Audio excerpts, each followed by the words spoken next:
Mantan Wakil Menteri Desa Pembangunan Daerah Tertinggal dan Transmigrasi, Paiman Raharjo, mengambil langkah hukum terkait polemik ijazah palsu Jokowi yang menyeret nama dirinya. Usai melaporkan Roy Suryo, Rismon Sianipar, dan Beator Suryadi.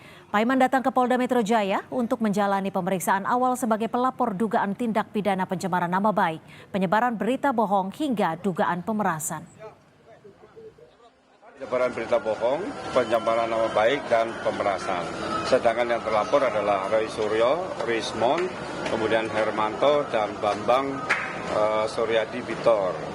Nah, tentunya laporan ini terpaksa kami lakukan karena teman-teman sedulur Jokowi di daerah-daerah itu sudah melakukan aksi ya, termasuk di Polda saat demo kemarin Pak Kapolda, Pak Kapeto menemui. Nah, kami selaku orang yang yang dirugikan mengambil langkah ini agar tidak terjadi kegaduhan, maka kami melaporkan mereka ke jalur hukum.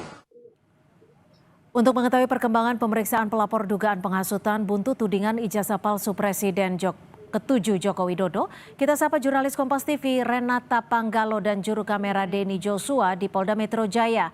Renata, apa saja yang didalami penyidik Polda Metro Jaya dalam pemeriksaan pelapor hari ini? Renata.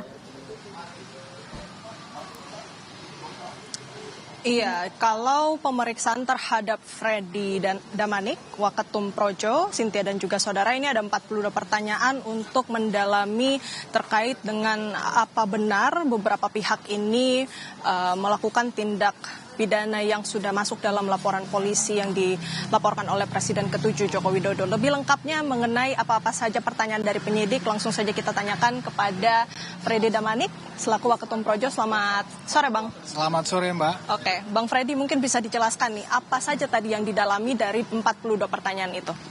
Ya, jadi yang di awal-awal standar lah ya, itu tentang identitas, sehat jasmani, dan segala macam.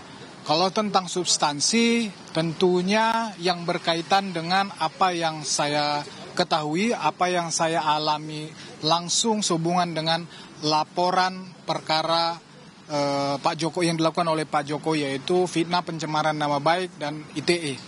Nah, saya kebetulan ada ya peristiwa di mana saya berhubungan langsung dengan para yang terduga telah melakukan tindak pidana, misalnya Roy Suryo, Tifa, Rismon. Saya ada di dalam satu acara dengan mereka. Kemudian saya juga ditanya tentang video-video lain yang saya ketahui juga yang ada misalnya di YouTube ya dan media sosial lainnya, yang tentunya yang di dalam video itu intinya mereka mengatakan bahwa ijazah Pak Jokowi itu palsu, termasuk juga skripsinya palsu. Itulah yang digali oleh penyidik. Saya dikonfirmasi itu benar tidak saya yang di video itu, ya benar tidak itu saya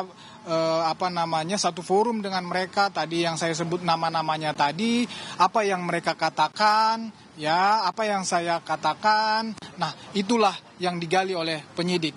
Sehubungan dengan itu semualah. Oke, hari ini cukup dengan saksi pelapor saja atau sebenarnya ada peluang mungkin nanti polisi akan mendatangkan saksi terlapor dan melakukan konfrontasi gitu, Bang? Ya, saya rasa penyidik sangat profesional ya. Jadi yang saya tahu hari ini memang hari ini hari pertama setelah dinaikin dalam status penyidikan. Hari ini saksi-saksi maupun dari pelapor hari ini diperiksa. Cuman berapa orang saya kurang tahu persis, mungkin ada sekitar 7 yang diundang, cuman yang konfirmasi hadir saya nggak tahu yang diperiksa berapa orang. Nah, tentunya biasanya kebiasaan penyidik selesai dulu ini dari pihak pelapor, tapi nanti sambil berjalan bisa juga ahli diperiksa, bisa juga dari lembaga-lembaga terkait. Ini kalau nggak salah saya ada 10 misalnya UGM, KPU, segala macam. Ya, kalau ahli misalnya ada dari BRIN, ada Dewan Pers, dan lain-lain lah. Nah, biasanya yang para terduga ya yang melakukan ini biasanya nanti terakhir-terakhir mereka. Ya mungkin let's say awal-awal bulan lah ya, awal-awal bulan depan mungkin mereka itu diperiksa. Biasanya sebagai saksi dulu diperiksa. Terima kasih banyak Bang Freddy. Terima kasih. Terima kasih. Ya, dan itu dia Cynthia wawancara kami bersama dengan Freddy Damanik. Jadi memang tadi yang ditanyakan oleh penyidik ini seputar konfirmasi terhadap Freddy Damanik mengenai kehadirannya di dalam beberapa forum gitu dan sempat berinteraksi juga dengan beberapa nama. Sejauh ini memang terlapor ada 4, kemudian di media kemudian sempat berkembang gitu, ada 12 nama. Ini juga yang tadi sempat kami tanyakan kepada Freddy Damanik bagaimana tanggapannya mengenai kemudian ini ada 12 nama yang berkembang. Salah satunya Abraham Samad, memang tadi sempat saya tanyakan itu mengenai keterlibatannya sebagai podcaster di dalam suatu podcast. Ini yang tentu juga masih akan didalami, peluang untuk memanggil saksi-saksi lain baik itu dari pelapor maupun terlapor. Cynthia. Terima kasih Renata Panggalo, jurnalis Kompas TV melaporkan langsung dari Polda Metro Jaya.